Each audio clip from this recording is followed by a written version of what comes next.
What? Do what? Let the dogs out. Like, ooh, let the dogs out. Ooh, ooh. Off the Hook, airing on offthehooksports.com. Your home for real news, real opinions, and what really matters about Tennessee athletics. Always available on Apple Podcasts, Spotify, Stitcher, Google Play, TuneIn, iHeart. Like, share, follow, subscribe. Always available wherever you find your favorite podcasts. Good morning to you and yours. It is a Monday and somewhat of a holiday week Monday, kind of, sort of. Guys, do you like it when the holiday falls on a Saturday or Sunday? I do not. No, I hate it. I didn't mind Saturday, but as a kid growing up, I hated going to church. So I hated when it fell on a Sunday because, how can I enjoy Christmas when I have to go to church? Sorry, I'm going to hell. I know, but Oh my goodness. Caleb's heretic ways shine through on this December the 19th. So a big week for me is a big wedding anniversary, wife's birthday, mom's birthday. So I was out of town. Thanks for filling in. Fantastic job as always. And you guys had more than I wanted you to have to talk about with the passing of Leach. So I'll just say my 2 cents worth on that. A guy that I definitely will regret not being able to interview from a personal perspective. A guy that, and I listened to a lot when I was in Miami, just of his clips. And I think a couple or three kind of rise to the top, the fat little girlfriends and stuff like that, of ones that we find most memorable. But there was one day we were driving around trying to find a casino, and we must have listened to an hour and a half solid. He was that good. So his content had depth. It not just had a couple of bright spots here and there, like Derek Dooley, maybe, where you say he's clever. And it was just all it was so non-coach like. I definitely can say from a personal perspective, that's a guy that I hate to lose. And Caleb is, as you pointed out in your column about Josh Heupel, here is a guy that he really influenced the direction that football was taken at the NFL level, even. And just a lot of kudos for him and prayers to his family. It was certainly a tough week. I was told by one person that he had a massive heart attack and he knew he had a valve issue. And just like he would anything else, he would dive deep into something. Maybe it's football, maybe it's not, maybe it's Pirates. But he dove deep in the different kinds of valve replacements that you could get because he wanted to know the exact type of valve replacement that had the highest success rate. And apparently it didn't get to that point where they replaced that valve, but that's just the type of guy he was. He would get obsessed with something, and that was obviously very important, but he'd get obsessed with things that weren't incredibly important. And that's kind of what made him really neat and really special. So, and a lot of news too from last week. I want to get to Jalen Hyatt deciding that he's going to go to the NFL, and also Cedric Tillman, which I don't think was a surprise. Good morning, Amanda LaFratta. How are you? I'm doing well, Dave. How are you? I'm well. Good morning, Caleb. Please hit that like button. And if you haven't subscribed already, do so. We've got a big show on tap. Coach Landry will join us. And, I'll start with you, Amanda. How will Mike Leach be remembered? I don't think he'll be remembered as an elite X's and O's coach because he didn't have the success, the championships. But I think he'll be remembered by people that know football as one that changed the course of the game. I mean, if not that, he's going to be remembered as the best interview ever. I mean, the best person to ever interview, the one that's closest to the people, that cares about the people. And it's what you see is what you got with Mike Leach. And I really, really just, again, the only time I've ever fangirled, it was, at Mike Leach at SEC Media Days, and I couldn't move. I couldn't go talk to him because I love Mike Leach so much. But I mean, he'll be remembered as one of the the best to ever give an interview. I mean, honestly. Nah, he's pretty special. Now, let's go back to coaching cycles, because we're not going to directly compare Josh Heupel. We're not going to directly compare Mike Leach, because they would have been in the churn at different times. But can you imagine where Tennessee would be right now, Caleb, if they'd hired Mike Leach instead of Jeremy Pruitt in that initial cycle? What are your thoughts? Or we could actually even go back further, because 2008, I think you even told me that. But I don't know, because I think that we talked to Landry last week, and he was talking about that, the air raid has really expanded and evolved over time, and different coaches like Lincoln Riley and Josh Heupel have used great elements of it. He said Leach's weakness kind of was he's so stubbornly stuck to the system that he installed no matter what. And it brought the best at smaller schools like Washington State, Texas Tech. I think what he would have done at Tennessee would have been relatively what he did at Washington State, Texas Tech. I think the thing with the way he ran the air raid was the floor was really, really high and the ceiling was a little bit lower than it should be, if that makes sense. And so I think at Tennessee we'd be seeing him put together 8-9 win seasons, and an 11-2 season here and there, in the playoff run here and there, may get in a couple of times. That's where I think Tennessee would have been if he were there. Now, if you want to compare the two, I think that Tennessee is better off with Josh Heupel, but you also would have avoided that whole 4-year disaster that was Jeremy Pruitt. Oh, significantly better than those years. Yeah. So you would put yourself, I think Tennessee, if Mike Leach had been hired before Jeremy Pruitt, and by the way, told Philip Fulmer really did not like Mike Leach for whatever reason. I never got to the bottom of that, but and that was, I like us. Mike Leach was a good guy. Whatever. If that's the case, it could be. But Leach, if he had any shot at the job, that was nixed at the end by Fulmer. I think what you'd be looking at right now in 2022, heading into 2023, and please hit that like button. It helps us show up to more people. Good morning, Smoky Mountain Red. I think what you would be looking at is a fan base that's kind of in the middle, and an administration that loves the guy they have in Mike Leach, but kind of wants to see if they can make an upgrade. And that can be a tough position to be in, especially when your coach is so likable. But boy, you can't imagine two different guys, offensive minded, defensive minded, outgoing, not outgoing, than Jeremy Pruitt in that hire. I can't come up with more differences between them. I can't come up with a single similarity between them, Caleb, other than the fact that they both were coaches in the SEC. Yeah, and we know Fulmer made that hire for a couple of reasons. One, he wanted his own puppet to where any success Pruitt had was going to be his success. And Mike Leach wouldn't necessarily be that, because Tennessee was already talking to Mike Leach before Fulmer came as AD. But you're right. And then on top of that, I don't think Fulmer believed in. He's never been a fan of, I guess, ahead of the curve style offenses. And he said as much in his press conference, by the way. When Pruitt was hired, Fulmer said, I think at one point he's like, it's hard to be cute and win in this league. And I'm like, well, that to me, that was a low blow at Leach. Like the idea that it was just cute to win. It's like, no, you still, you can still have players and run the air raid effectively. And I'll say this too, Caleb, not to interrupt. Those Kentucky teams had horrible talent when Hal Mumme and Mike Leach were there. And they won 9 games at one point. So, no, I think that's oversimplistic just to say being cute that you can't in the SEC. Exactly. And Fulmer said that. And I say, I push back. I say, if you're at Georgia or Alabama, you don't need to be creative. It's not cute, it's creative. If you're at Georgia or Alabama, you don't need to be creative, because you can fall out of bed and land 5-star recruits in your backyard. And so you can just simplify the offense and the defense and do well. I think Tennessee is a school where you got to be a little creative nowadays. Fulmer made that hire like it was 1995, and Tennessee was the only school in the SEC with a giant recruiting budget and a 100,000-seat stadium.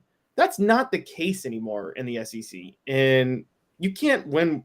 Like Fulmer tried to replicate the Kirby Smart hire with Jeremy Pruitt, and that part's very clear. And I think, you can. it was an unfair gig to call it cute or gimmicky. It was creative.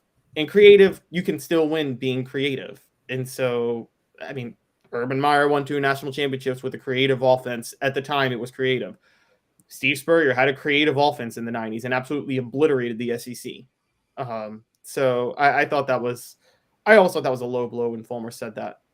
Yeah, I would rank Steve Spurrier's offense right up there in cuteness, if that's the word we're using, with Mike Leach, and it was pretty darn good. Won 2 SEC titles and a national championship. Probably should have won another one. Probably would have won another one had he stayed a little bit longer. That's the Down and Dirty at 30, and it's brought to you by AndyMasonRealEstate.com. AndyMasonRealEstate.com. That's where you have to go to sign up for over 40 years of passionate, intense knowledge about the real estate market in Knoxville. Andy Mason will take care of you. Andy Mason is absolutely fantastic. Don't make a mistake that can cost you tens of thousands of dollars. So we'll go to the message board from time to time. What do you think? Smoky Mountain Red said Fulmer was a horrible AD. Well, I mean, in retrospect, you would certainly have to disagree. You'd certainly have to agree with that. I can't disagree because I thought so as soon as the announcement was made. I got a call about 3 days before when he was the what was he, Caleb? Just the counselor, the special advisor? assistant to the AD. It was such a, what do you call it? Like it was a promotional role. I forget. I don't know what the name. It was to give him an official title. Just transparent is what it was. Yes, exactly. And I had somebody call me the day he got that. That was on a Tuesday. They said he'll be AD by Friday, and I said, "No way! Not even he can pull those strings." He was. So I could go ahead, Caleb. You were going. I was just going to say, and it for me, it was that people talk about how bad it was in hindsight, but John Curry brought all of that on himself because he totally mismanaged that coaching search. Mike Leach should have been like second on his list, not like 6th or 7th, the way it was. I mean, it's like they had a deck of, it's like if you rank the coaches on a deck of cards and they just shuffled them all around randomly because they had Dave Doran higher on their list than Mike Leach, what? And so I think that, this was when I criticized the move of making Fulmer AD, that's not a defense of John Curry. He deserves no defense whatsoever for how he handled that situation. No, but I think there are a lot of cooks in the kitchen, including one that's on Monday Night Football every night. So I don't think he had the job that he thought he was getting. I don't think he had ultimate say. I don't think he had even most of the say in some situations. Zool Beer Company, we're excited that we're going to be down there. We're going to do a live event. We're looking forward to that. Zool Beer Company, xulbeer.com, is your home for the absolute best beer in Knoxville and beyond. Worldwide award-winning craft beer in a great space downtown that you can park and have a good time. And it's easy to park downtown. You don't say that a lot. Zool Beer Company. All right, so guys, I've seen the push-ups, and like I said, I was on vacation. So if I'm a little bit behind the curve, I apologize. But I've seen the pictures of Nico doing push-ups.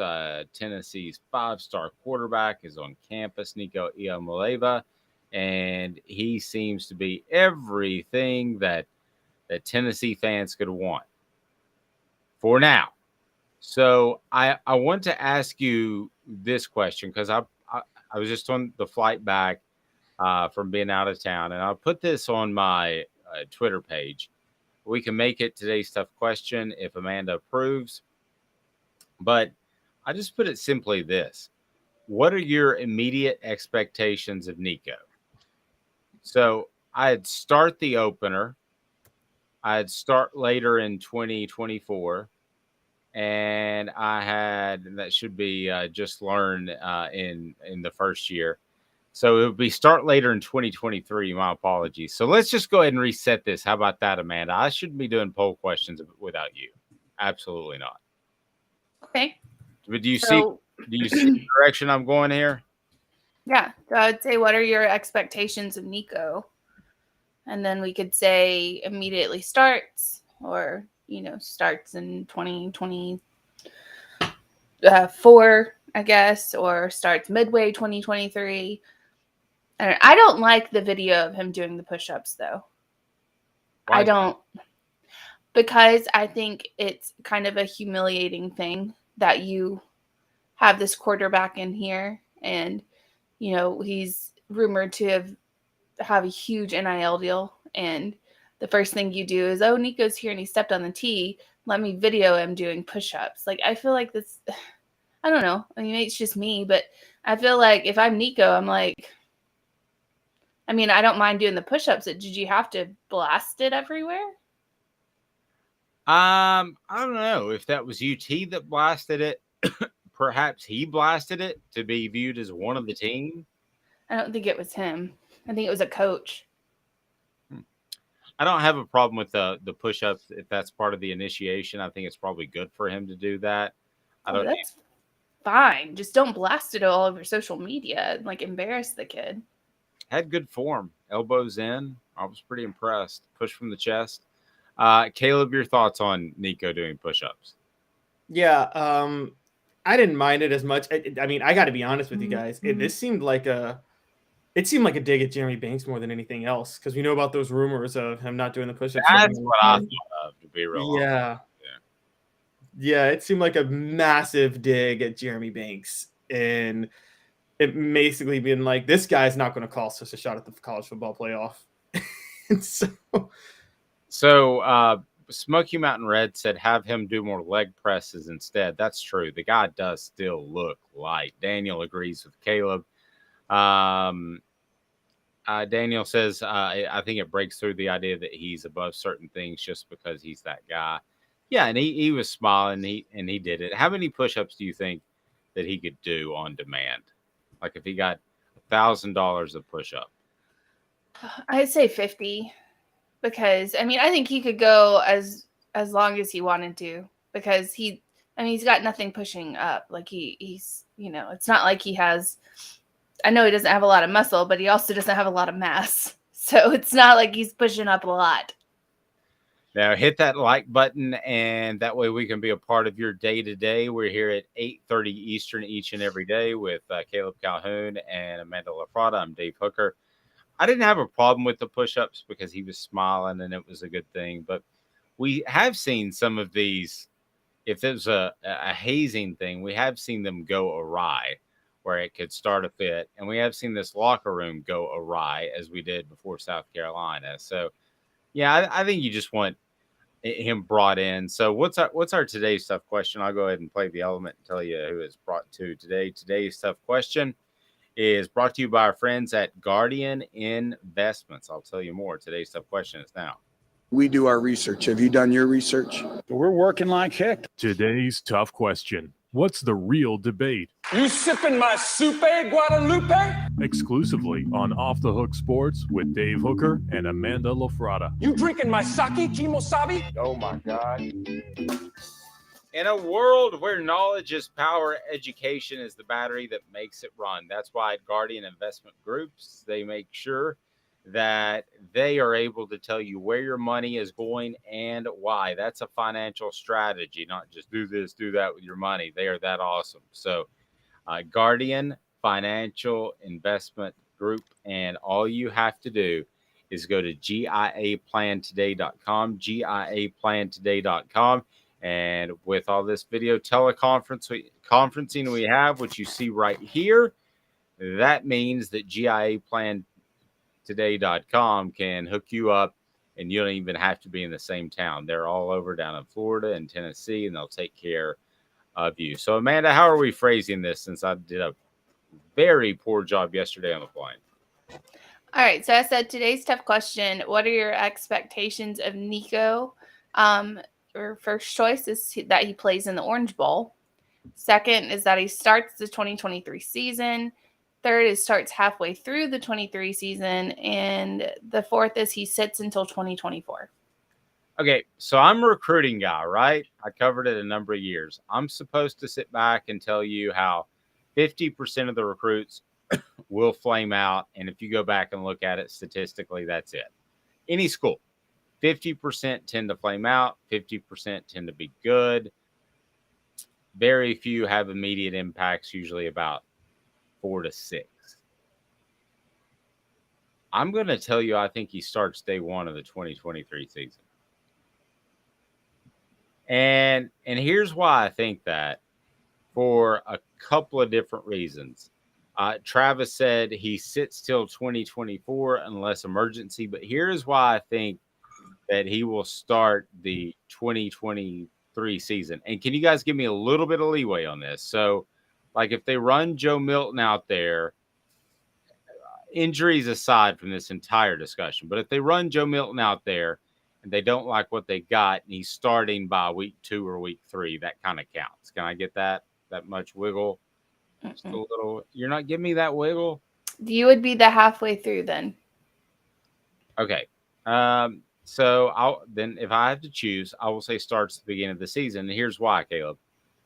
You got a guy in Joe Milton that got ready in the offseason. He didn't prove to be ready. You get a guy in this guy named Hendon Hooker, who had a pretty good year, if you didn't hear. He basically had an offseason as, air quotes, the starter. I don't think this offense is that complicated. I think that it's a simple read on the safety. I think there's every reason that Nico Iamaleava can be ready by the opener, or I'm going to hedge a little bit, by at least September.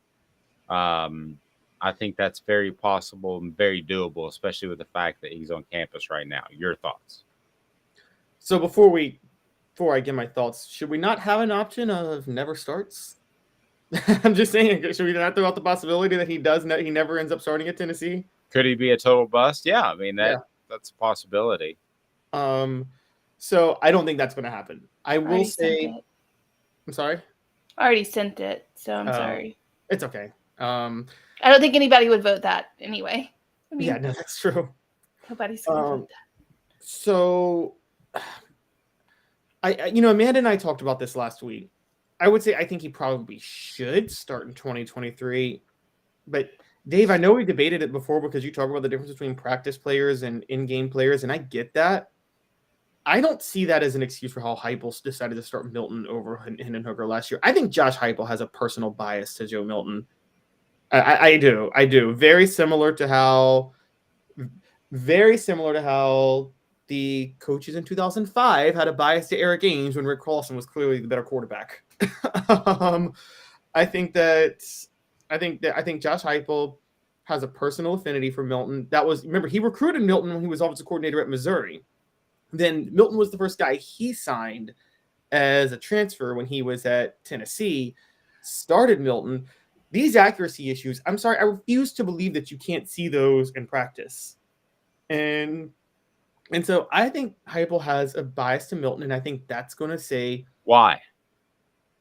I don't know. I think because he's been recruiting him for so long. Heupel's been recruiting Milton since 2016. So are you asking why he has a bias towards him, or like why would he have a bias towards him? Like, what are the reasons, or why does Caleb think he has a bias towards him? Why does he have a bias? Why does Caleb think he has a bias towards him? I thought the quickest answer would just be the guy looks like he was, carved from gods to be a quarterback.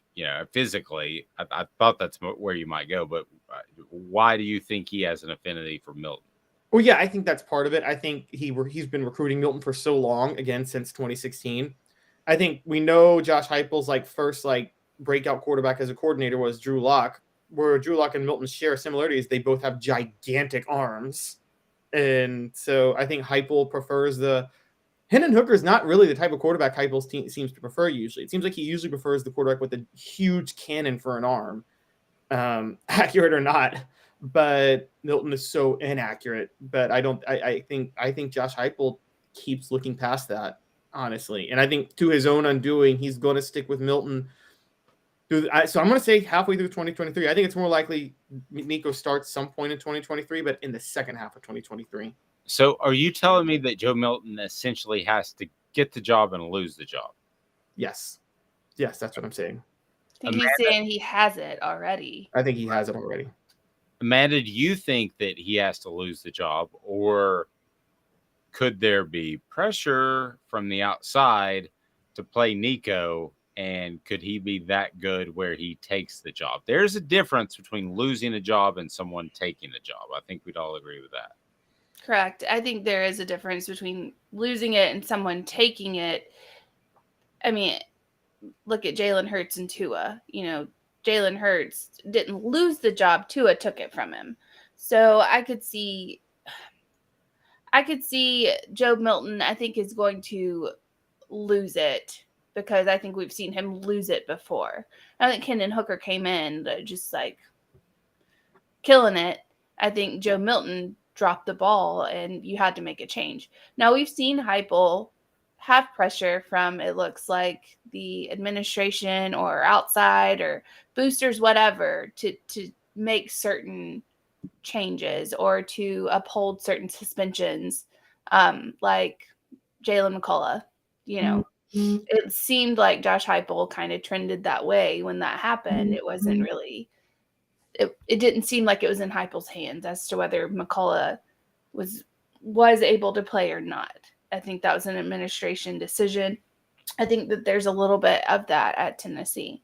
So whether or not Joe Milton is Heupel's guy, I think he's going to try to stick with him as long as he possibly can. And I think that whether it's Nico or someone else, by halfway point of 2023, we're going to see a different quarterback under center. I think it could be. I think it could be a situation. This would be great for Tennessee, where Joe Milton plays fine. Fine's not great. Fine's not even good. And then you have a Trevor Lawrence situation brewing on Tennessee's sideline. And that is, wow, that other guy is really, really good. Remember, Trevor Lawrence, they weren't going to wait for him. They eventually played him, and some said too late.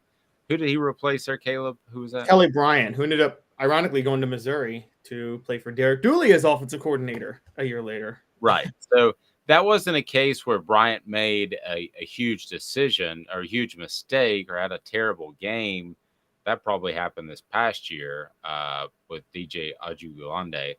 But that didn't happen with him. It was eventually Trevor's got to play. Trevor's got to play. I think that's the way it'll go down with Nico. I think Joe Milton will be okay enough to be a middle of the pack. And I agree, he has terrible accuracy issues, but I've seen that fixed with Hendon Hooker. I don't think it's something you absolutely have to have with this offense. And I think that Tennessee will be okay with Joe Milton, but okay, he's not going to be good enough to beat Tennessee got really fortunate in the Alabama and Florida games. They were better than Florida, but they almost let a slip up happen there. They beat Alabama on a last-second field goal. They snudged over. I mean, they're going to have to be better to beat those types of teams this upcoming season, not even to mention Georgia. So I think at some point during the middle of the season, the coach is going to look around the room and say, got a better chance with this Nico kid. And I think that's what will happen. I think that's the way it'll go down. We shall see. Should be very interesting. Look at my eyes. I can see. Speaking of being able to see, it's because I got LASIK I got LASIK at Campbell, Cunningham, Taylor, and Hahn, and they're local. They want to fix your vision. They want to make sure it's fixed the right way. That's because they care, because they're local. They don't just fly in and do a surgery and head out. Back in 2 minutes, and we will visit with the one, the only Chris Landry to discuss what he sees via Campbell, Cunningham, Taylor, and Hahn in the future of Nico Iamaleava and his thoughts on some upcoming bowl games. Stay tuned. More after this. 2 minutes off the Hook Sports. Sun, sand, and salt water, the beach is a very relaxing place. Unless you wear contacts. Ow! Open your eyes to the best the beach has to offer with LASIK vision correction from Campbell Cunningham Laser Center. Hey folks, Gary Viles here, Viles Automotive on Callahan Drive. I've been selling cars here in East Tennessee for 27 years. In that time, I've come to realize it's not about the car. It's about you, the customer. So I'm here to take care of you just like family. Good credit, bad credit, you name it, we can get you taken care of. If we don't have it, We can find it for you. We go across the country to get any vehicle that you want. And here at Viles Automotive, we don't believe in fake numbers. We just give you great deals. And as always, we want, we need, and we appreciate your business. Do you want to own the more that owns every job? Then get to Vassey Lawn and Garden in Cleveland and get you a Toro. I'm David Vassey, here to talk to you about Toro. With a Toro Zero Turn, you'll get more out of every minute and you'll reach the finish line faster. At Vassey's, we like to say, no matter if you're mowing 3 acres a week or 11 lawns a day, homeowners and business owners alike find confidence in equipment they can trust from top to bottom. Vassey Lawn and Garden, Highway 60 North in Cleveland. Man alive, it's worth the drive. This is Steve Rain. I own the Midnight Oil and Michelin Tire Direct service station here in Ottawa. It's not a fancy place, never has been, but it's a clean place with clean restrooms and good folks who work here. We sell gas and fix cars, nothing glamorous, but we love what we do, and we're going to keep doing it for a long time to come. There's not many real service stations left, and that's a shame.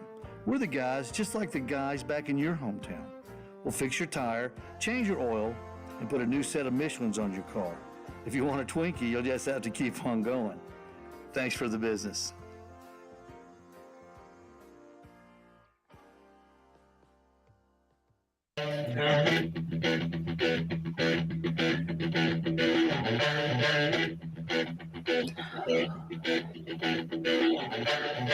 Welcome back.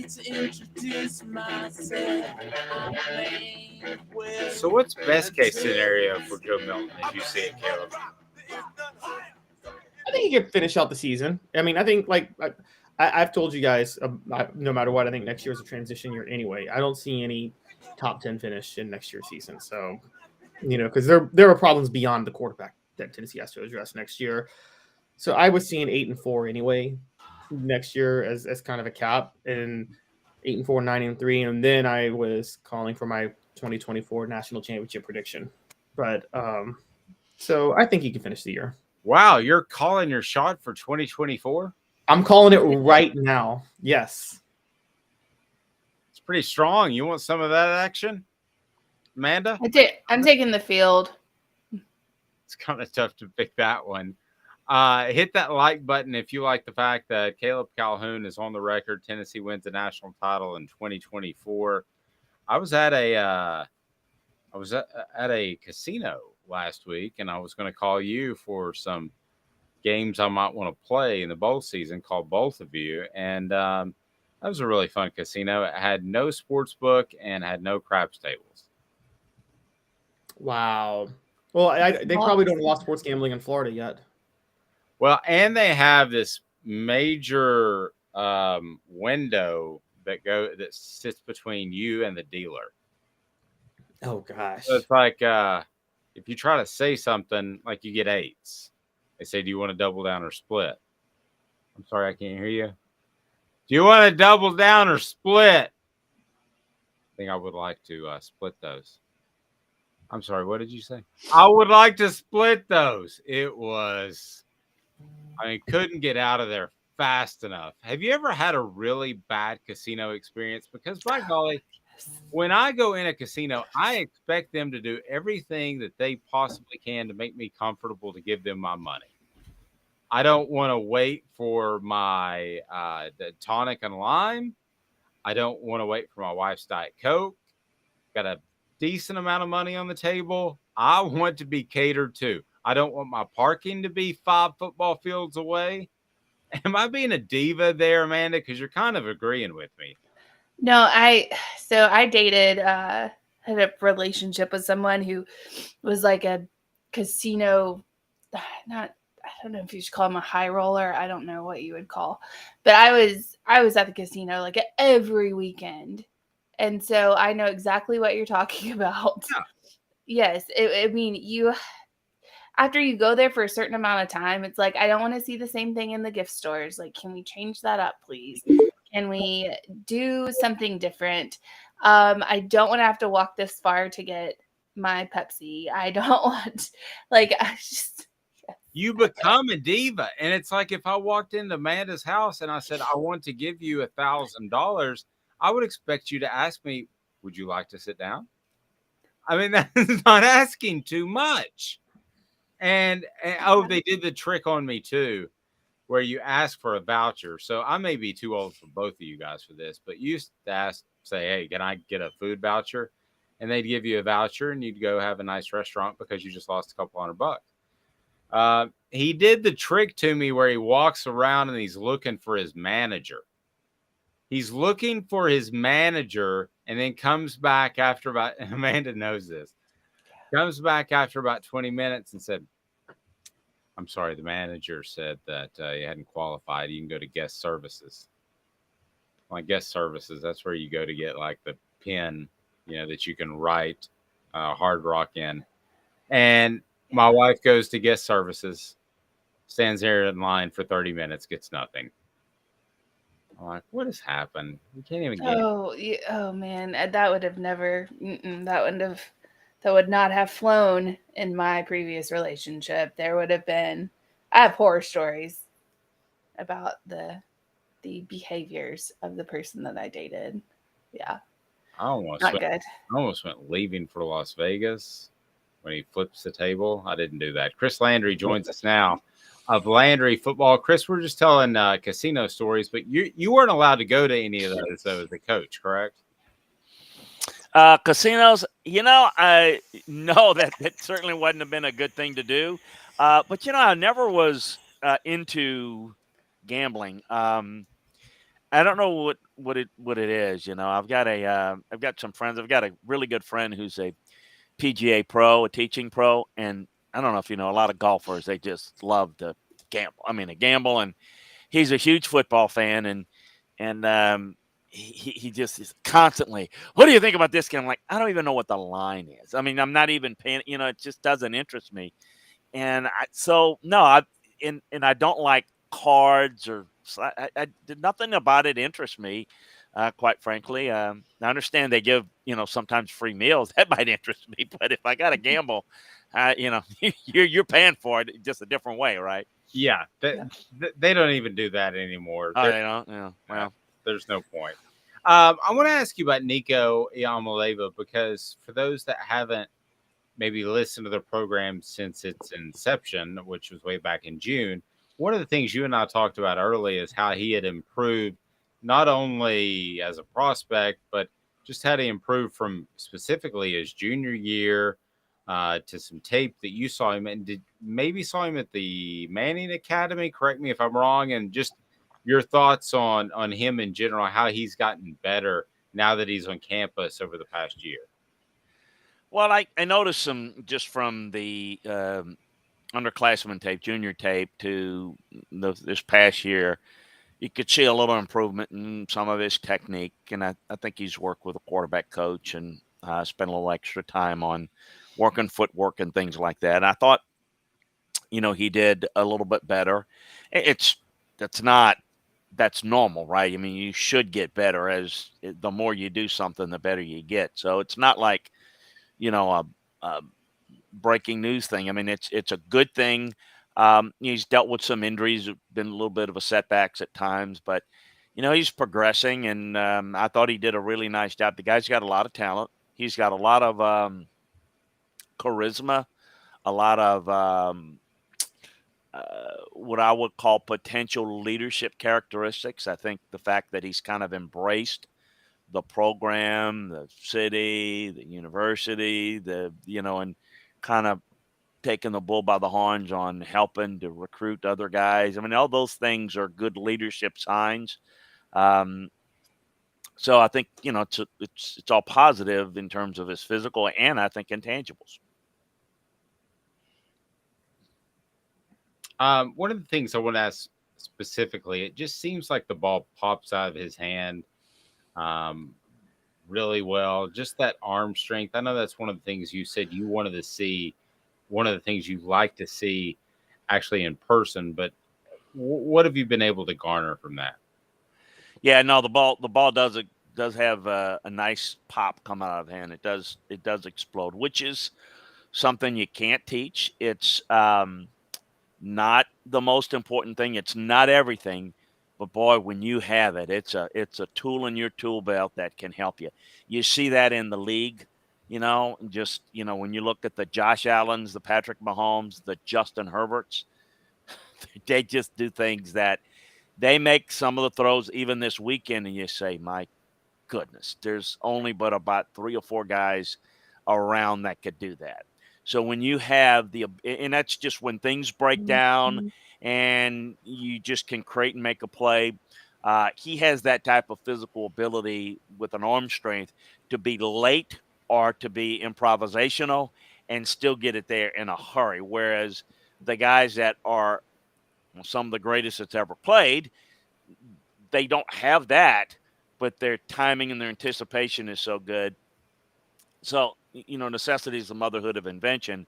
But when you have that in your arsenal, there are things, quite frankly, some of which you really can't teach that he can do. So his arm strength is unique, no question. So we talked about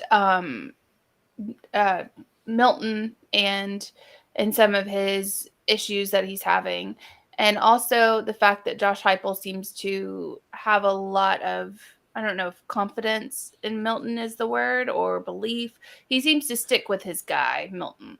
And so, question for you: do you think how big of an impact do you think Nico will have at the very beginning, or do you think Josh Heupel has an affinity for Milton? Well, speaking of arm strength, Milton is as good as they come. I mean, he's another guy, the ball explodes on him. So it's been an accuracy issue with him. I think the reason why Josh has confidence in him is because he sees him in practice. He works with them and he sees them in meetings. So a lot of what he saw in him, and I tell people all the time, I have to remind them that this is the guy that beat out Hendon Hooker prior to last season. So there was enough there in practice to say, this is the guy we're going with to start because he's performed better. That's how you earn the starting job. So they saw a lot in him. Obviously, that went differently, and Hendon Hooker has been great since the early part of last year and then, of course, this past season. I think that only time's going to tell on how much better Joe has gotten. I mean, we need to see him play more, and I'm just excited to see in the bowl game and what have you to see how he's progressed. I think there is legitimate belief that certainly from Josh that, it's not like, well, he's been here, that's who we're going to go with. There's a confidence level in him that he not only can make plays, but he can make the right decisions. And in this offense, like any offense, you've got to know it and understand it. But this is an offense that requires a lot of, repetition, a lot of seeing it, and a lot of reaction. That reaction comes with experience. When people talk about instincts, people think that's instinctive, meaning you're born with it. Well, nobody's born with it. You're maybe born with a gene of calmness or, whatever. Everything is instincts are learned. When you become really good at something, you develop an instinctual quality of seeing it and understanding. And I just think that somebody that's been in the program, they're very comfortable with him. They're going to be more comfortable with him than somebody that's just been there for a couple of weeks. Over time, could that change? Could, the play of the guy that's earned it? All those things factor in. So you never know. And people always laugh when people say, well, they should have started him, Hendon Hooker, at the beginning of last year. Well, based on what? Sometimes you make decisions, and sometimes it's the best thing is when guys don't start and they sit, and when their time comes, they're more ready than they were if they'd have started 3 games ago. You can only base it on what you have. That's practice, games, meetings, and I think with Milton, he's got more of that than really anybody else, and that's why they're more comfortable with him. Whether that's going to continue or not, obviously we don't know. We'll find that out. Chris Landry's appearance from LandryFootball.com, and you have to go to that website to learn more about football. It's brought to you in part by Zach England. Zach's got your back. Best personal injury attorney in Chattanooga. Don't let the insurance companies do you wrong, and they'll try with their big-time lawyers. Zach can match them tit for tat. So Zach's got your back. Zach England of Best and Brock. Chris, Have you ever found yourself in a position, because Caleb brought up something before we had you on, that maybe Josh Heupel just really likes Joe Milton for whatever reason? Have you ever found yourself in a position where you've kind of questioned yourself as a coach? Like maybe I'm too loyal to this guy for whatever reason. I got to know his family, whatever the case may be. Have you ever found yourself in that position where you kind of had to look at yourself and say, am I making the right call here? Oh, sure. In fact, it's one of the things that I learned particularly when I transitioned into scouting in personnel. Having done both it's different. It's a different discipline. And one of the things I learned early on in scouting was to not get close to players. Meaning it's not that I don't like them or anything, but I don't want to have that relationship of, I want to have that cold, this guy is the best. Guys that are easier to coach, coaches tend to like them more. Guys that maybe have more potential, but they're harder to coach, it's more taxing. Anyone can relate to that. If something's easy, there we go. If it's harder to do, oh boy, this again. But that's why, sometimes it can be difficult.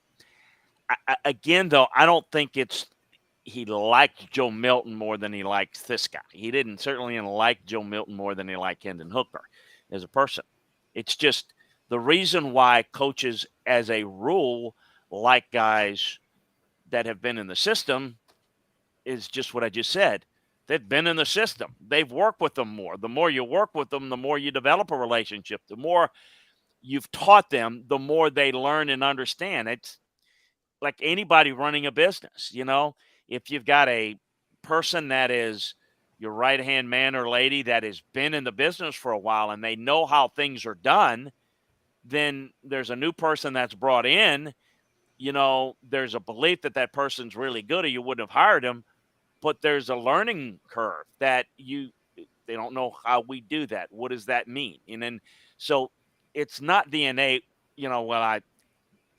the mom is nicer to me or the dad's nicer to me or I like them more, or I like the kid more. That's not a factor. What's a factor is just once you're in the system, you have a belief in them that, look, they've been there, they know what to expect, and that's what Joe Milton has that others don't have at this point. It doesn't make them better, and it doesn't mean that's the way it's going to end up. But for right now, that's all you have to go on. So, Chris, you having worked with the Oilers, I would say, were involved in the gold standard of a guy with a big arm and turning him into an NFL quarterback in Steve McNair, who had the prettiest deep ball I still to this day think I had ever seen.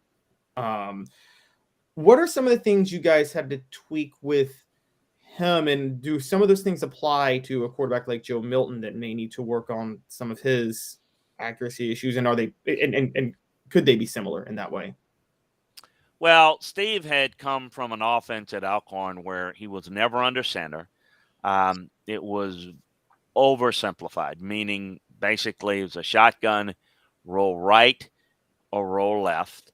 And guys, it wasn't a design route. Guys just worked to get open, and it was just very go out there and make a play. Some might call it schoolyard pickup football.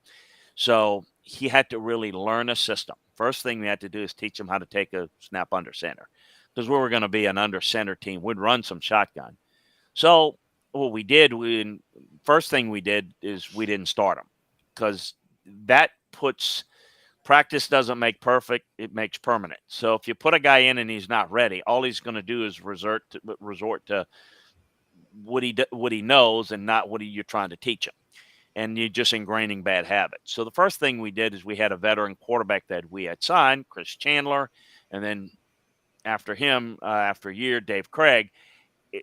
Dave was more of a true backup as we had begun to integrate Steve. So Steve got to play in the last quarter of the first season, but it's the practices one on top of another. People think practice is practice. Practice is just something people hear, and they don't realize that if you practice in every day from training camp, August, September, October, November. By the time you get to November, you've got one practice stacked up against another, stacked up against another, and another, and another, and another, and another, and another. Those things you become a little better. And then what we had to do is kind of tailor game plan a little bit more. Obviously, he was very effective out of the shotgun in short yardage and goal line as a running quarterback draw. So we did a lot of that. We moved the pocket more. So we designed things that he would be more comfortable with while trying to teach him things that are staples that any quarterback needs to learn. I think in today's game, what you're seeing is more of the athletic traits of a quarterback being utilized at high school and at college. So I think that, you can adjust a little quicker from high school to college and certainly from college to the NFL more than in the past. Now, it depends upon your team around you, too. If you go to a bad team, in college or NFL, you're going to have a harder time having success because you don't have the support around you.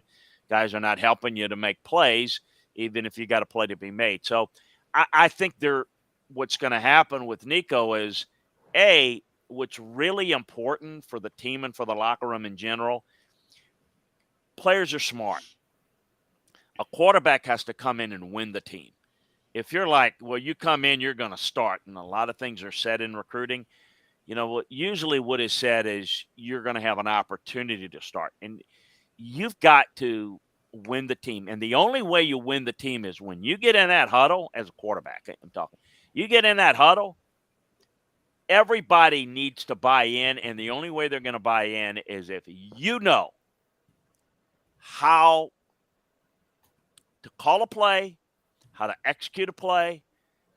If they don't believe you can do it, you can say all you want and, all this bravado. They see right through that.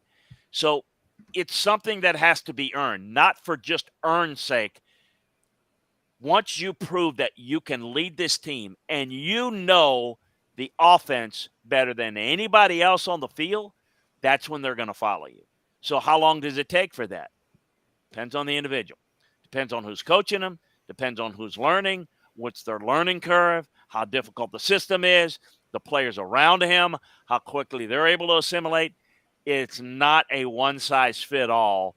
It's going to take this amount of time. It will depend on all those variables. So I think which you just going to have to see how he progresses, getting in early, and then we'll see where they are. And the other thing is, as a coach, is what's going to give us our best chance to win.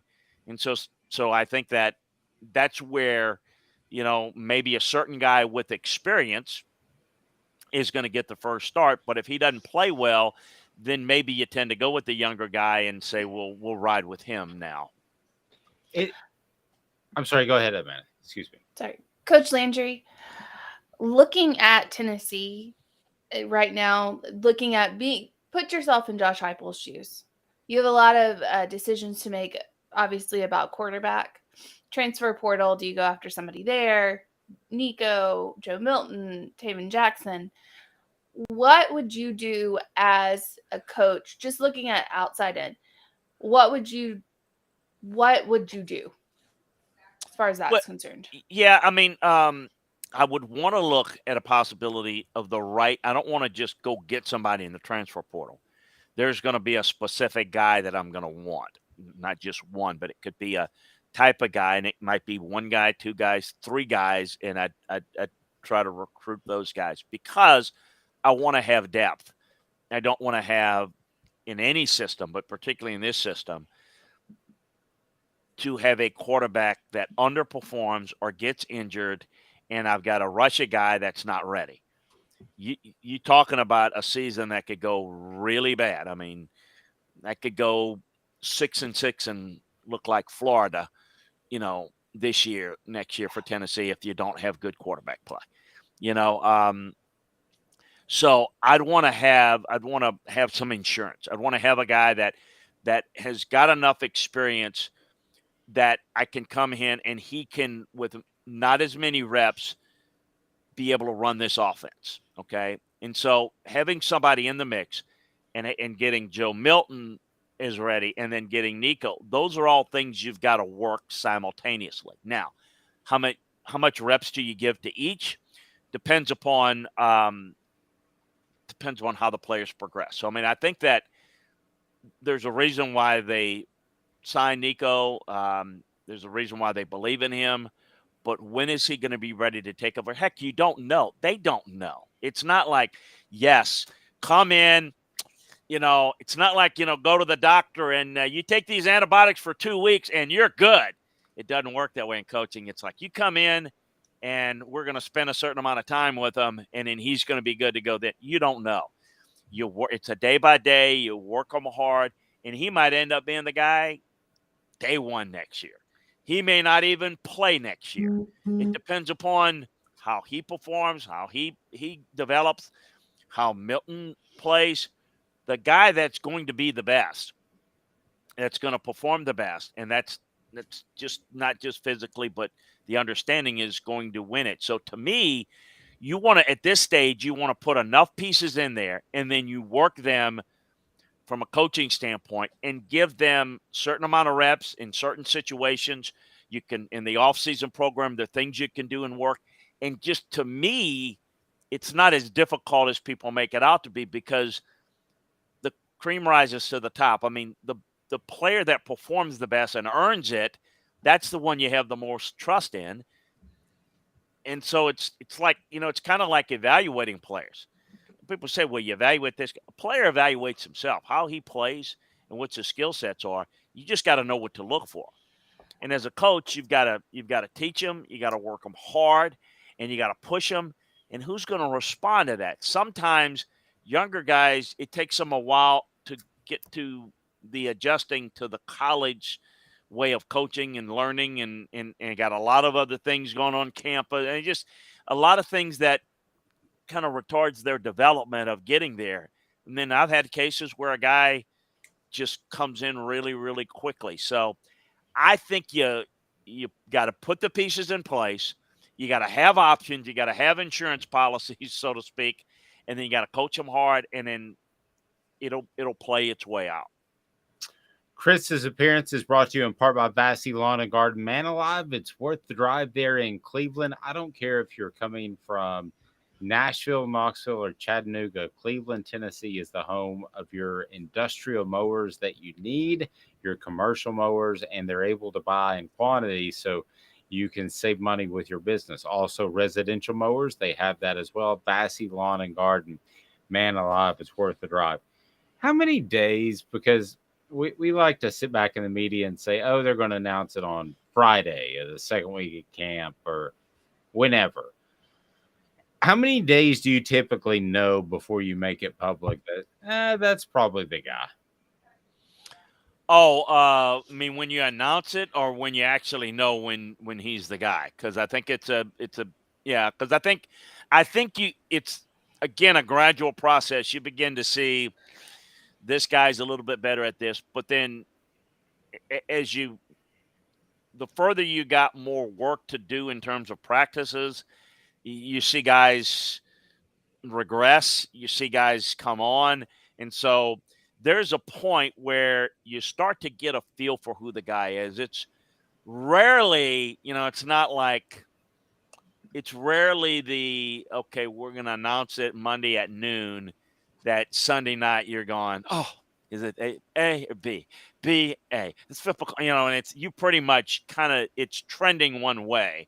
So you pretty much know. Normally I think it depends on, there are different ways to when you announce it. So if you feel like the team kind of needs to know it, and I think by reps. So like if you have a feel for this is going to be the guy and it's, it's into fall practice, then you want to get the guy or whenever the situation is practice-wise, you start to basically give the guy reps because you can be the guy and pick a guy. If if you don't get the reps in practice, it doesn't really matter. You're not going to be as prepared. It's kind of like you can be smart in class, but if you don't go to the lectures and know what the topic is, you're not going to do as well on the test. So that's kind of what practice is all about. You pretty much know and you work it with reps, but sometimes what you do is when it's really close, you'll give first team reps to this one and the next day first team reps to that one, and then you see how it plays out. From that point on, when do you announce it? I don't know. I mean, it kind of depends. If you feel like the team is going to be better to know, or if you feel like you share it with the team and you don't want to share it with the media, sometimes you just announce it whenever. I never really worried about when it announced. I worried about how was the team buying into whoever it's going to be. But to me, it's never usually as big of a surprise as people think. I thought it was interesting this year that, and I thought it was unique and I thought it was good. And you can do this in college when you have the right schedule and you don't have to play a big opponent. But you see what Jim Harbaugh did this year. Yeah. He had two quarterbacks. I'm going to start player A in this game. I'm going to start player B in this game.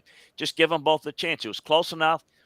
I think in today's world, the way I did it might be a little bit different because today, to answer your question, you might delay the announcement because if you've got a guy that you really like, but he's not going to win the job, the sooner you announce it, the greater the chance that he might have to say, you know what, I'm going somewhere else. And you don't want guys to leave and transfer if they've got time to do it. And then all of a sudden you turn around and, 2 games into it, you got an injury. Well, at Michigan, just an example, their guy is left now, the backup, but imagine, if they had to go through a situation where there was an injury, a significant injury, and then you don't have your backup. That's what coaches fear today more than ever. Chris, great job as always. We will talk to you soon. LandryFootball.com. And we'll talk to you before Christmas. I want to make sure. But happy holidays, and we'll talk to you later in the week. You guys did the same. Thanks a bunch. Thanks, buddy. Have a good one, Chris. LandryFootball.com. Carson posting. Let me go back to this one. Carson saying sophomore year, 2 years from now, he leads us to a natty with other prices. Heupel has been around him. Recruiting has been great. Carson, me and you, I got you, bro. We're one and the same on that. Natty. Caleb is in. That seems pretty lofty to me, Amanda. Yeah, just a little. I mean, just a little bit. You still have, Saban. Saban's still there. Kirby Smart's still there. The talent levels in Alabama and Georgia are still there. That's lofty. I'm not saying it won't. I'm not saying it won't happen. Well, I'm just saying you're being that girl. I'm being that guy, but for kind of a different reason. I think that Tennessee could have easily slipped up and lost to Pitt. They could have easily slipped up and lost to Alabama. It's not like they went through the season and rolled everybody. I'm being that guy in that regard, and that those aren't guaranteed wins just because you want them in 2022. They don't play a Pitt in 2024 because the Oklahoma game was nixed, and they're not going to get a Power 5 non-conference opponent. And that will hurt you. That will hurt you, though. They're playing they're still going to get the love of playing in the SEC. So, yes, Saban, Kirby, Dabo, Toba. We need that meme, where they have the guy like is holding the cigarettes and is like just naming all the things. Oh crap, I forget that. They do it with app. Vols by 50 thing. I've gotten to the point where I'm a little bit over the Vols by 50. Is anybody else over that? It's just a saying that shows up on social media all the time. I mean, I'm a little. I think everyone should have been over it when Vols almost lost by 50 to South Carolina. Yeah, I think that's when you let it go. Guys, Tennessee we keep forgetting how outmanned talent-wise Tennessee was this year. They were not. I'm not forgetting it. I'm just saying when you get beat down like that, you let that go. Oh, I get it. I'm just saying that, yes, Tennessee barely got by Pitt. They didn't really barely get by Florida. They controlled that game for most of the time. They still are severely undermanned in a lot of positions talent-wise. So they got by. I mean, they got by with Heupel just out-coaching people half the time. I will tell you right now what I hate. and it's not going to change, is VFL. That hashtag VFL. And the reason I hate that is because Derek Dooley brought that up. I knew it. I knew that's why. It's your bias against Dooley. There's no bias. It's just he's a buffoon. and he had the big sign. Did you see this, Amanda? Google this. Opportunity is, it was supposed to be now and here. It's on the locker room going in. So instead, put those words together in the same font. What does it look like? Opportunity is nowhere. Yes. that. Will you Google that one? That's a classic. And I went up to him. I said, Derek, I don't understand what that means. It says opportunity is nowhere. And then he went on this long spiel about it depends how you look at it, and it's how you view things. I'm like, I'm viewing things in English. I don't know what you're viewing things in, but this is opportunity is nowhere is exactly what that said. And he came up with VFL. This is the guy who referred to his own team as the Germans in D-Day. Like, who wants to be the Germans ever? And so, no, he was almost as bad as Kanye on that stuff. Oh my God, y'all are gone off the rails. Yeah, Big Orange Phillies is in North Knoxville. They are family friendly. They are fantastic. Big Orange Phillies has darts. It has billiards. It has everything. If the game's not that exciting, but they've got all the games, so you can find one you'll certainly like.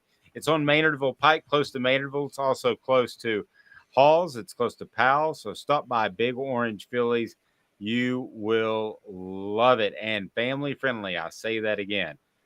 Smoky Mountain Red said the presser where he was looking through the binoculars was hilarious. All of his stupid sayings, and I'm not taking credit. I'm almost taking blame. But all of his stupid rants were prompted by a question by me. And I'm not happy about it. I'm not bragging, but I brought out the worst in that man. It sounds like you might be bragging a bit. No, I'm embarrassed. I don't want to be the center of attention. Yeah. Oh. Not in a press conference. No, you don't want to be the Caleb, you know that. You don't want to be the center of attention. No, I feel you. I don't know, though. Like, yep, there it is. There it is. Opportunity is nowhere. Nowhere. You tell me that how that says now and here, Amanda. You're impartial here. There's no and in there. No. That's literally just says opportunity is nowhere. That's not even. It was into architecture. That's the funny part. That's not even being like, that's not. You're not being pessimistic by reading that. That's what it says. It's all one word, too. Yes. If you're listening on our audio channels, we encourage you to listen on YouTube as well. We're on, and they've got a neat little app. You can listen to us, watch us, and see some of our antics. We're on 8:30 to 10 each and every day. And JL saying that South Carolina game was hardly 50, though it felt that way. Still, though, I'm dropping the Vols by 50 after that.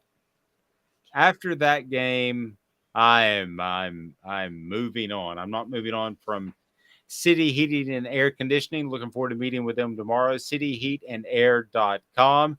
And man, I tell you what, integrity matters, because if they show up to service your unit, they're not just going to try to sell you another one for funsies. Nope, they're going to do what needs to be taken care of, and those regular service calls will help you fend off those big unit repairs. City Heating and Air Conditioning, they are absolutely phenomenal. Back in 2 minutes with Amanda, Caleb, I'm Dave. Has risen to the highest level in over 40 years, according to the April 2022 U.S. inflation calculator. Will your investments provide you the income you need in retirement? Are you losing purchasing power of your savings due to inflation? Simply stated, if the cost of goods and services are 8% higher and you're only earning 4% in your investments, that money buys you less of what you need. Right now is the time to act. Call Guardian Investment Advisors today. Hey folks, Gary Viles here. I want to personally invite you to North Knoxville's newest sports bar and restaurant. It's Big Orange Phillies, located in Black Oak Center. And yes folks, it's happening in Halls. Big Orange Phillies offers family-friendly environment with homemade meals and the best deli South subs around. Billiards, darts, jukebox, shuffleboard, and cornhole, and a full bar. We also offer valet parking on weekends and during special events. We even have a covered back patio. It's happening at Big Orange Phillies. We want, we need, and we appreciate your business. Hi, Mike Davis here with City Heating and Air, reminding you to always dare to compare. Our team provides quality local heating and air service, installation, and maintenance across East Tennessee. We use only the best equipment like American Standard heating and air conditioning for your residential, new construction, or commercial needs. Honesty, dependability, and customer satisfaction have been the cornerstones of our business since 1961. City Heat and Air. Dare to compare. This is Al's Dish Barbecue Supply, so come on in and see all the different rubs and sauces we have, plus a complete line of Green Mountain grills. Don't be overwhelmed. We have plenty of help so you can produce the best barbecue and amaze your family and friends. Barbecue is America's food. We'll do what we can to bring you all the best products. We're Al's Nest Barbecue, where Chattanooga goes to grill.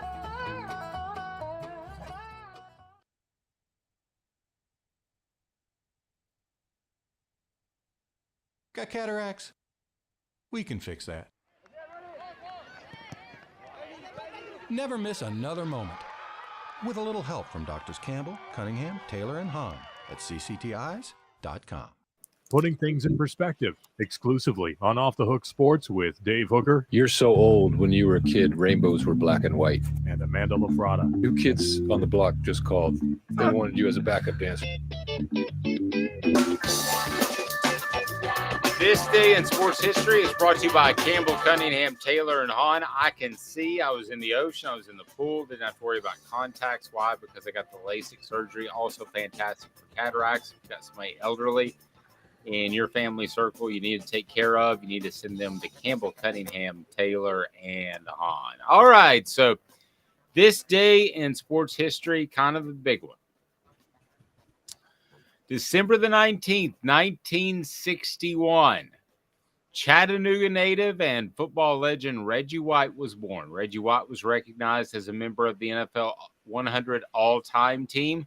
At that time of White's NFL retirement, he led the NFL with 198 all-time sacks, and he held the all-time sacks leader in professional football with 221.5 sacks. He had 9 consecutive seasons with at least 10 sacks, which remains an NFL record. He earned All-Pro honors for 13 of his 15 seasons, including 8 as a first-team selection. So, Amanda, I know that you're a huge Green Bay Packers fan because of your husband.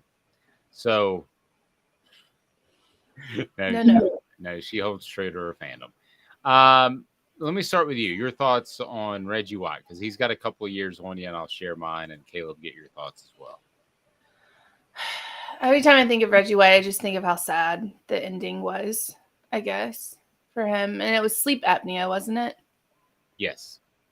And how terrible that, I mean, just fantastic football player, don't get me wrong. But of course, me being, female, I think of how sad and how tragic his death was and how way too soon he left. But he made a huge impact on football in general. Probably one of the greatest to ever play the game. Agreed. Caleb, I've always found it very interesting that Tennessee had 2 of the most dominant athletes on the defensive line ever. And a little history lesson, which I'm sure you know, Doug Atkins literally jumped over at 260 pounds, jumped over offensive line. I mean, it was bizarre. He was a freak of nature before he was a Bo Jackson type, athletic speed, size, speed ratio, all that. Reggie White was a little bit different. I don't know if he was that explosive, but man, he was pretty darn explosive when he'd use that right arm. And to be able to get to the quarterback just using a right arm shiver cross was just, nobody else did that. So I've always found it interesting that 2 of Tennessee's very best players were innovators because they were so innately gifted. And I think those 2 guys were. Yeah, as a matter of fact, I wrote this a few years ago. I was tracking like former Vols at different positions in the NFL, and I know Tennessee is called wide receiver U. this past decade, they became punter U. I don't know if that was a joke of a thing, but they really were punter U with the Colquitt brothers. Yeah, Colquitt brothers, and Michael Pilardi. But honestly, there's a strong case for them as defensive end U or defensive line U in general. I mean, because you're right, Reggie White and Doug Atkins are two of the most dominant. But there's another a line of Pro Bowlers. Leonard Little was a Pro Bowler in the NFL. Sean Ellis was a Pro Bowler. Underrated player who played with Doug Atkins, funny enough, or played right after Doug Atkins. I think a guy named Darius McCord played for the Detroit Lions in the 50s and the 60s. 3-time Pro Bowler. You got Chuck Smith, who had a 9-year career in the NFL. Steve DeLong won the Outland Trophy.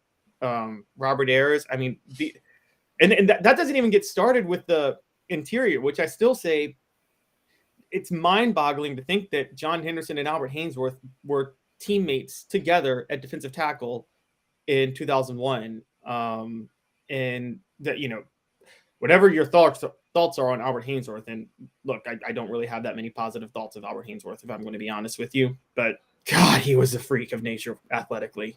No, I can remember a coach coming up to me, and this was before maybe a sophomore year. It may have been freshman year. Maybe it was. And I thought, so do you think that Albert Hainsworth can be a good complement to John Henderson?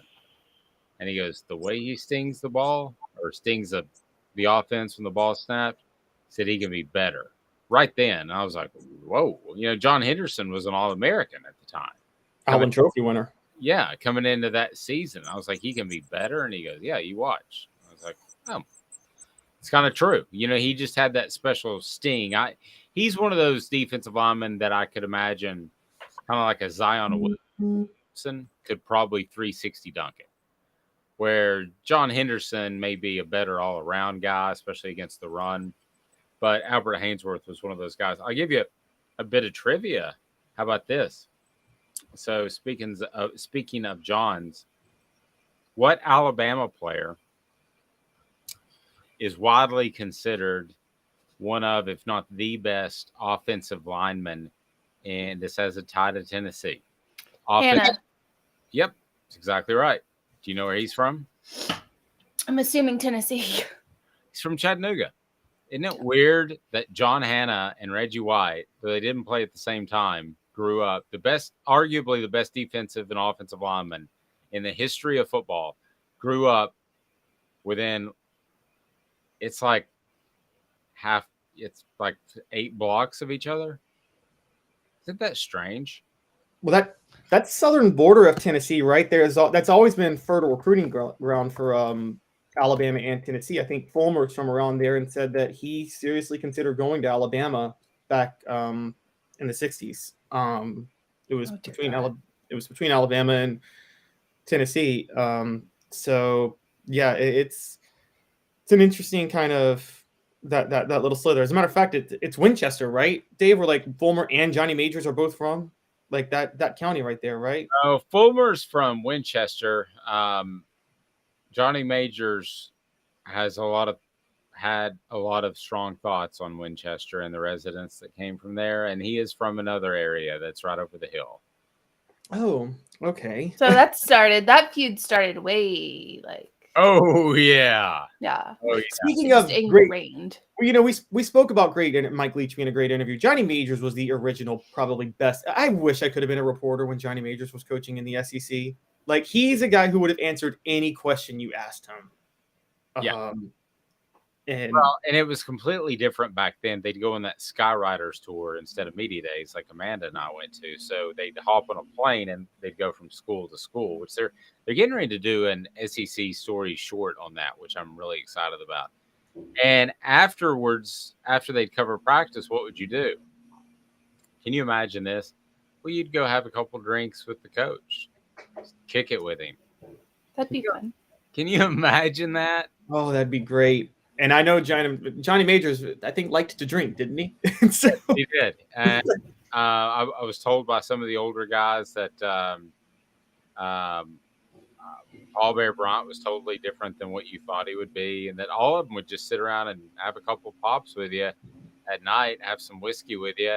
And all the Skyriders, they would do it every night. but the coaches would just do it the one night they were there. So by the end of it, all the Skyriders were just like feel like death, and because it's been 12 straight nights, they fly in, watch a practice, drink. My favorite story of all time from any one of the Skyriders, and I won't out him, is this one. They said they had this party for the Skyriders. One of the this guy comes in who they didn't know and passed out in the tub. He goes, I got to get some cold water, and it was like 1 a.m. And so they get to the airfield the next day to take off at 6 o'clock, and the guy they didn't know shows up, and he's in his captain suit, and he's the captain. Glad he slept that off. He's the captain of the plane. I'm thinking of the Denzel movie Flight. Yeah, that slept in a wet shower or slept in a cold shower the night before he was supposed to take off at 5 a.m. Oh my gosh. They don't teach you that in flight school, but maybe they should, because he handled it and they were safe. All right, so how much stuff did you give away while I was gone, Amanda? A lot of stuff on... No, we didn't do it. Okay, well, we're doing it now. Message board bingo. Here's the way it works. Amanda will ask the question of which message board was this posted on. So she'll read the message board post. It's usually crazy.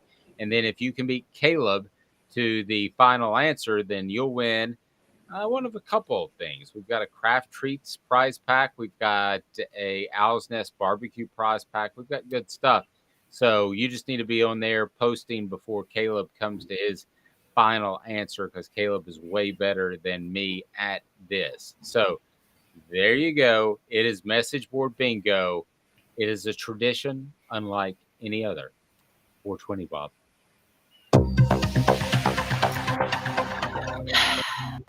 I just took a melatonin at 8:37 p.m. on a Saturday night. This is a nightmare. This is the plot against our basketball team. Our coach decided to ruin us from within because he was mad that Trump took our state in 2016 by such a large margin. Wow, Caleb knows politics too. Don't spit it out. Let's see the message board. Does anybody have that one again? Go ahead and read it again, because that was a lot to ingest. Okay. I just took a melatonin at 8:37 p.m. on a Saturday night. This is a nightmare. This is the plot against our basketball team. Our coach decided to ruin us from within because he was mad that Trump took our state in 2016 by such a large margin. What do you got, Caleb? What? This is why I enjoy reading these things. My thing is, if Trump took the state by a large margin in 2016 or 2020, then he would have taken the other state. He would have taken that state by a large. You would have known he was going to take that state by a large margin. So you would have been shocked by it. Gene says LSU. No. Is it SEC? Yes. I'll go Kentucky. Yes, it's Kentucky. I got Kentucky. Impressive. Okay. Brandon also got Kentucky. Who else? Brandon. I think I got it before him, though. Kentucky's been reliably red ever since John Calipari has been there. So I don't think he would overnight sabotage Kentucky. And if he had a problem with Kentucky being red, he wouldn't be at Kentucky. You talk about a guy who's gotten a lot of play out of being the president. Seems like Donald Trump has his own nightly show. Or at least he did have a nightly show for 10 years. You're fired. Viles Automotive Group is right there on Callahan. Viles Automotive Group is your home for trust and your home for integrity. And they appreciate your business, and they've got a great service department if you need your car worked on. They also have a fantastic selection of cars that you're not going to find anywhere else, because Mr. Viles works very hard to get the best cars, the auctions that he knows that you'll want to drive, and he knows that are good investments for your family. All right, Caleb, what do you make of this basketball team? I don't think there's much to be upset about losing to Arizona on Saturday night. It's funny, Jairo and I were texting yesterday about Uros Plavsic because Rick Barnes got mad at him. because he does throw a few shots. But Dave, I think you agree. Doesn't every championship basketball team need that one player who just does a little bit? The player that Amanda would never give the Heisman to because of their low character. Has there ever been a basketball team win a championship without that one player to do without the Dennis Rodman, the Draymond Green, the Ron Artest, I Bill Laimbeer? seem to remember a lot of hard fouls coming from Charles Hathaway. I forgot about him. That's right. Yeah, he seemed to be the guy that was really almost behind the game. He was just a big guy that was a post guy, where normally those guys shoot 30 3-pointers a game. Right. But he was kind of that guy.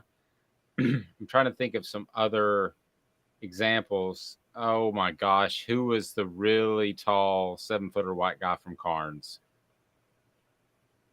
Oh man, Doug Roth. I thought he had a little bit of an enforcer mentality. Yeah, I think you want one of those guys to let the Slays be Slay, who will join us on Wednesday, to let the Tony Harrises hit the bottom of the backboard when they want to. Is that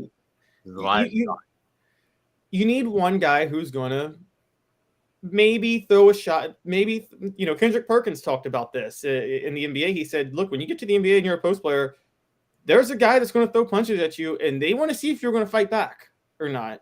And, that's kind of the way, you might get a technical here or there, but you kind of need that you kind of need to let people know that this is where you stand. This is who you are. Okay, so what I want to do right now is I want to set this up for tomorrow. What's your favorite Tennessee tough guy? Now, obviously, news could break. Unfortunately, we saw that type of news last week, and we could completely change the way we're going. But as for now, what's your favorite Tennessee tough guy? Okay, For basketball, any sport.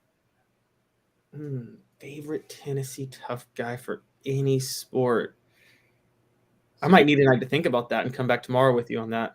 I've got mine. Amanda, I've got mine. You've got yours? Mm-hmm. Okay. Mine starts, my first name starts with an A for me. Is that yours? First name starts with a T. Okay, I like where we're going. 8:30 tomorrow, we will join you. Who is Tennessee's toughest guy? There's got to be a better way we can phrase that. We'll do that. Off the Hook Sports, especially want to thank Caleb Calhoun and Caleb Gyro for printing a ton of copy while I was out and about celebrating the anniversary. So that was awesome. Thank you, guys. Thank you, Amanda, for keeping everything straight on the YouTube channel. I certainly appreciate it. Can't tell you how much you guys mean to us and what we're doing. And thank you. Thank you very much. Brandon, go ahead and email me. I don't think you got it in before me, but I'm going to try to hook you up. And Kentucky basketball fans are the worst. Have a fantastic day, everyone. That's just a fact.